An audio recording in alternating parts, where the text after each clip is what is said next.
Welcome. This is episode 8, and it's also day 4 of our national lockdown. On top of that, it happens to be Sunday, so I thought I'd dress up just a little. I'd often describe myself as the epitome of sartorial elegance, and I'd have people in the congregation wincing that I'd mangled the English language. I enjoy doing that. So anyway, here we are today. And this morning we're continuing as we quietly work our way through the Gospel of Matthew. And yesterday we looked at Jesus as he had left Capernaum. He and his disciples were in a boat and they encountered a storm. And today they arrive on the other side. So here we pick it up, the story at Matthew chapter 8, verse 28. When he came to the other side, to the country of the Gadarenes, 2 demoniacs came out of the tombs to meet him. They were so fierce that no one could pass that way. Suddenly they shouted, "What have you to do with us, Son of God? Have you come here to torment us before the time?" Now, a large herd of swine was feeding at some distance from them. The demons begged him, "If you cast us out, send us into the herd of swine." And he said to them, "Go." So they came out and entered the swine, and suddenly the whole herd rushed down the steep bank into the sea and perished in the water. The swineherds ran off, and on going into the town they told the whole story about what had happened to the demoniacs. Then the whole town came out to meet Jesus, and when they saw him, they begged him to leave their neighbourhood. Wow. The whole issue of demons and demonic influence and demonic possession is one that I, for the most part, have tended to park. There are two extremes in the conversation. On the one hand, you have those who see everything negative in terms of demonic activity.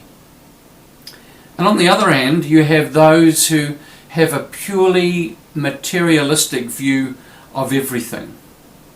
That for them, unless you can see it, taste it, touch it, smell it, or hear it, or unless you can measure it with scientific instruments, or unless you can prove it mathematically, it doesn't exist. So we have these two extremes, and I think I find myself probably somewhere in the middle, open to both. That both things can be playing a part. There's things that are natural, there's dysfunctional things that happen within our gene pool, that happen within our upbringing and our experiences, that cause things to happen in certain ways. And I'm not also going to deny that there are spiritual influences which affect the way in which we live and in the way in which we behave.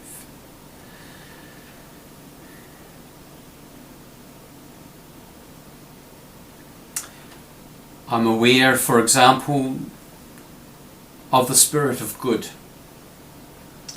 and I'm aware of the spirit of life, and I have and continue to experience that, the Holy Spirit. And I've seen from time to time, as I've prayed, how people have been helped, and I've sensed it in myself. Not always, sometimes. And I'm aware that it happens. And so here we have Jesus crossing the lake with his disciples to Gentile territory. And I don't know why. It's possible that he was just seeking some anonymity. He'd had a fairly busy and hectic time, and it may be he just wanted to be somewhere where nobody knew him, where he wasn't going to be recognised, where people weren't going to be crowding in on him for healing and for help and for deliverance. He just wanted to be playing Jesus and have just a bit of time out. It may be that that's simply what he wanted. If it is, well, as so often happens with Jesus, it didn't work. He so often gets pinged, he gets potted by people who recognize him, that when he invites people to be quiet about what's just happened, they go and share all over the neighborhood. And so Jesus has even more work to do. But he is met immediately by these two demoniacs. I'm not even sure if that's how you pronounce it, but these two demoniacs. And they recognize him immediately. They address him as the Son of God. They recognize his authority. They recognize his power. They recognize that he is a person who represents an existential threat to them. And they immediately blow his cover. Anonymity is no longer possible. And they are quite different from the locals. The locals don't see Jesus this way at all. They see him ultimately as a threat. Actually, probably similar to the demoniacs. They ultimately see him as a threat. And they want to see him gone. I want us to notice that these two souls are defined as demoniacs. That's how they're addressed. That's how they're described. They're not described as two men who, and I think they are both men. They're not described as two men who have troubles with demons, as people who are possessed by them or afflicted by them. No, the condition defines them. They are now no longer human beings, they are demoniacs. And we see this often in the New Testament. We see it with people who have leprosy described as lepers. People who are paralyzed described as paralytics. This condition has come to define them. And it is because how other people see them, and that's how they come to see themselves. They see themselves as less than human. They see themselves as having been defined by that which afflicts them and by their condition. And they are trapped. They can't get out. They want to be set free, but they can't. This story is in all three of the synoptics. We find it in both Mark and Luke as well as here in Matthew. There are significant differences. The basic stories are the same.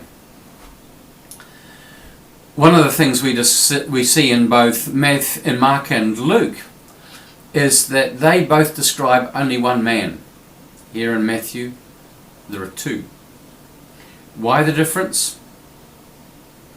I really have no idea. You can go online like I did and see some possible explanations which were not terribly convincing. I do not know. We also discover in both Mark and Luke that the story is much fuller. The story tends to focus much more on the sufferer of this demonic oppression. It tells much more about him. It tells much more about what happens with his deliverance and what happens subsequently. We get none of that in Matthew's account. There's very little said about him at all, and nothing about what happens to him after they've been set free.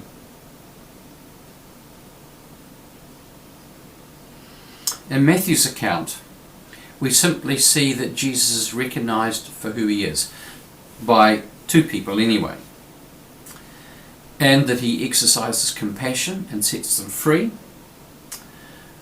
That there's some consequences for a whole herd of pigs and for the financial prosperity of their owners, and that he is ultimately rejected by the locals. It's been long suggested that the Gospel of Matthew is specifically written for the Jewish people, and I think that's probably true. There is considerable evidence that points in that direction, and we're not going to go into that now. And as part of that, the Gospel of Matthew demonstrates Jesus and his claims to being the Messiah, the anointed one, the long-awaited one who was going to set his people free and deliver them from all oppression. We would therefore expect such a person to be rejected by the Gentiles, and this would play to the audience to whom the book is written. Culturally, Jesus does not fit in the Gadarene world. He doesn't fit there at all. To Jews, the Jewish people, pigs are unclean, and they're wiped out. They're wiped out. This doesn't play well to the Gentile audience, but it would play very well to the Jewish ones. It makes sense. What it does for the Gentiles, it fills them with a measure of fear and uncertainty. And we need to notice that the reaction of the Gadarene people, particularly we see it in the other two Gospels, in Mark and Luke, is one of fear. They are not happy, they are afraid, and they want to see Jesus gone. They don't appreciate what they don't understand. They fear it. And I think that's true for most of us. We fear what we do not understand. And rather than seeing the freedom of these two men, they focus on what has happened to the pigs. The healing, for what it is, has been tainted. They don't understand it, but the destruction of the pigs they understand very well, and they want to get rid of Jesus as soon as possible. For if he can do that, what else might he be capable of? They want him gone. I want us to notice that fear keeps us small. The primary function of fear is to protect us, and it does a very good job of that. But it also does more.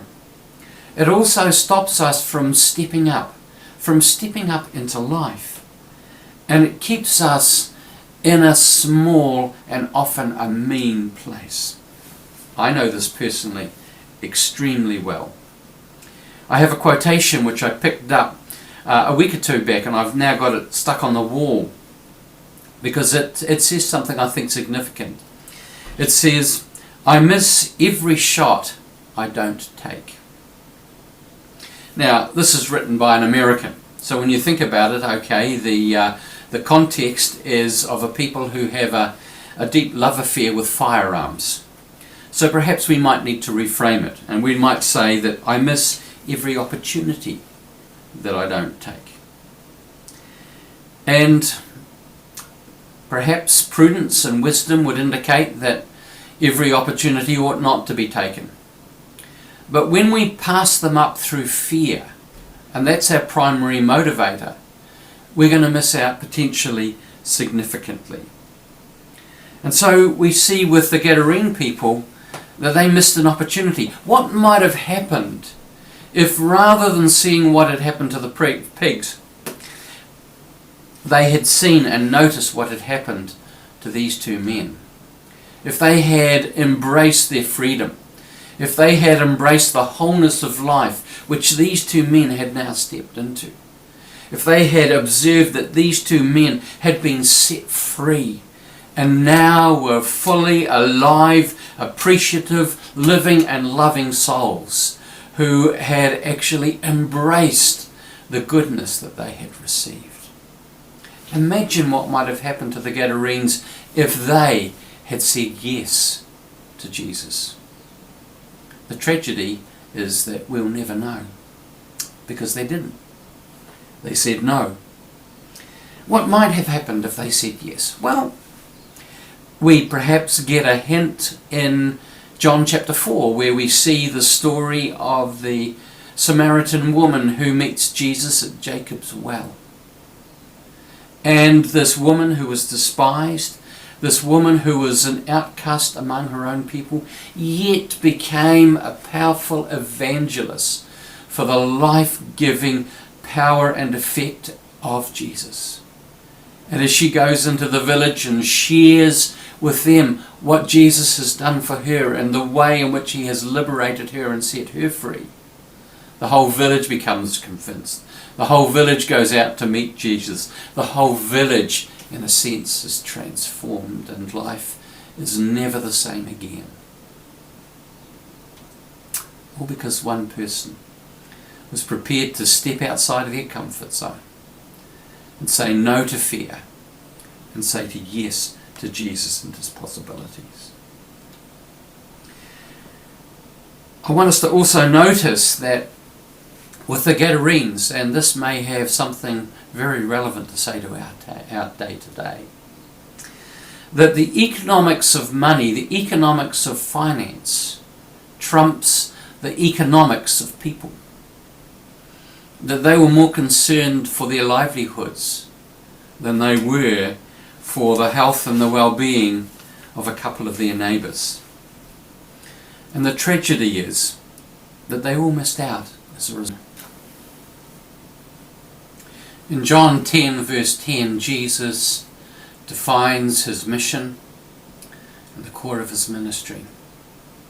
He says these words, he says, "I've come that you might have life and have it in all its fullness." The Gadarenes missed out. The opportunity could have been theirs, as it was for those Samaritans. We too can miss out if we fail to see the opportunities that God puts in front of us, and the promise of Jesus that he is with us always. A willingness to step forward, to not allow fear to be the thing that determines how we will live, but to be a people who will live by faith, a people who will walk by faith, a people who will be wise and prudent and reflect on the opportunities that are presented before us, and will not allow fear to be the thing that determines our response. How different it might have been for the Gadarenes. How different also it could be for us. So on this grey and kind of bleak Sunday, may you know the heartening of God's Holy Spirit within you. May you know peace. May you know, in face of the challenges which may be right in front of you right now, a sense of knowing that you're loved and that you're held, and that as you step into life, you are not alone. Go in peace now. Amen.